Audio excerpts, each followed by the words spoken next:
Hello নমস্কার, welcome back to my YouTube channel. আজকে আমি রান্না করে দেখাবো একটি নিরামিষ পদ, দই বেগুন। চলো দেখে নিই কীভাবে বানাচ্ছি। বেগুনগুলোকে হালকা করে কেটে নিতে হবে, বোঁটাগুলো।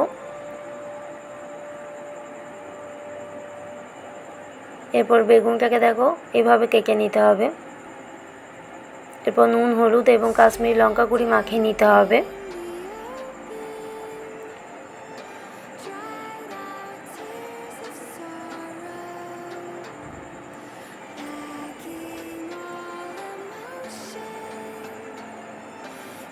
ভালো করে মাখাতে হবে। যে কাটা অংশগুলো আছে সেগুলোকেও মশলাগুলোকে ভরে ভরে মাখাতে হবে।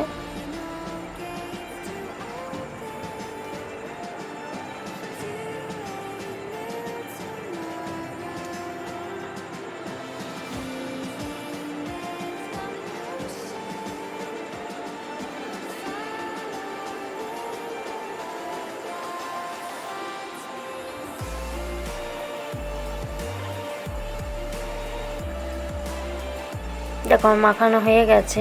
এরপর আমি একটা মশলা বানাবো। একটা পাত্রের মধ্যে আমি দই নিয়ে নিলাম। খুব টক দইটা নেওয়া যাবে না, আমুলের যে দইটা পাওয়া যায় সেই দইটা নেবে। আমি 3 চামচ মতো দই দিলাম। 1.5 চামচ মতো সর্ষে বাটা দিলাম। 2 চামচ পোস্ত বাটা, কাজু বাটা দিয়ে দিলাম। টমেটো সস, কাশ্মীরি লঙ্কা গুঁড়ি, নুন,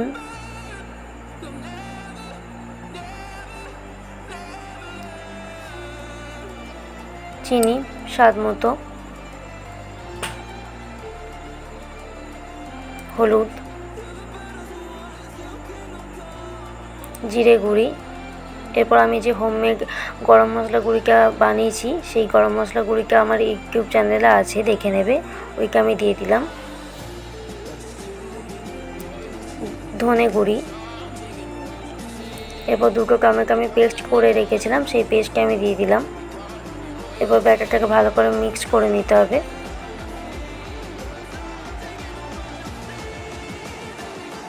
মিক্স করা হয়ে গেছে। এরপর কড়াইয়ের মধ্যে আমি তেল দিয়ে দেবো বেগুনগুলোকে ভাজার জন্য।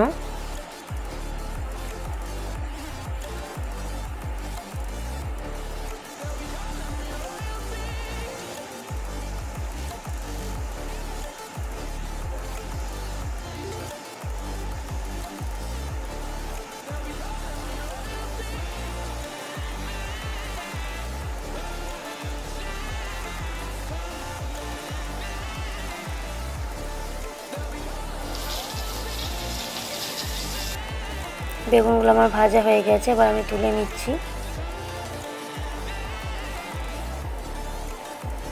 এরপর কড়াইটাকে আমি একটু পরিষ্কার করে নিয়েছি এবং ওই যে ভাজা তেলটা ছিল সেই ভাজা তেলটাই আমি দেব।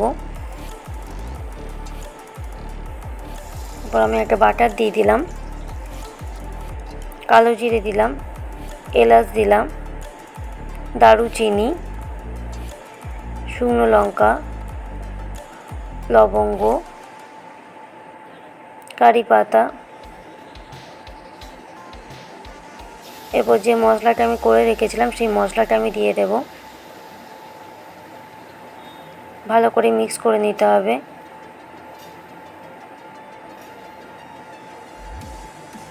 এরপর আমি বেগুনগুলোকে দিয়ে দিলাম।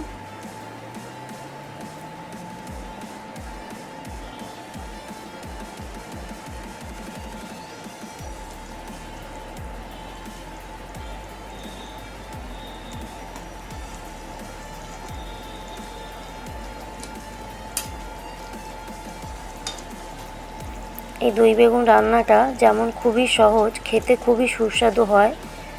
এরপর আমি একটু ঢাকা দিয়ে দেব 5 মিনিটের জন্য। দেখো ঢাকা খোলা হয়ে গেছে এবং কত সুন্দর নরম হয়ে গেছে বেগুনগুলো। এরপর আমি একটু মেথি পাতা ছড়িয়ে দেব।